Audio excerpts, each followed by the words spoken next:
ምንድነው? ጫማ ነው። አንተ ነርስ ነህ? ጽዳት ነህ? መጋዘን የመሰለ ጫማ የምትለብሰው? አረ ምርጥ ወጣቶች ጫማ ነው ጋሽ። ዝም በል ጫማ ድሮ ቀረ። እኔ ድሮ የምለብሰው ጫማ ስጋ ነበር። ማሰሪያው ቋንጣ ነው። ሶሎ አጥንት ነው። ሙሉ በቃ ስጋ ነበር። እሱን ጫማ ይገርማል። ውሻ ነው ይበላል። በስማም ኧረ አሁን ስንት ነው የምትለው? ይሄን ጫማ እቺ 1000 ናት። የት ውሄ? 1000 ናት።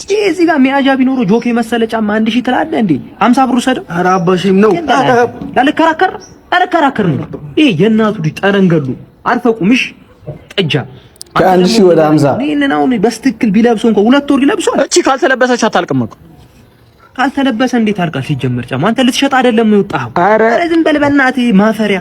አንተ ደግሞ ቶሎ አንዱን አመርጥም እንዴ? አባ መረጥኩኝ እኮ ለካው ምን ይሄ ሄሎ አፈር አባሽ ጥጅ እዚህ ልጅሽ ነገሩ እውነት ነው። ሰውዬው በዚህ ተማራ ወደዛ ለካው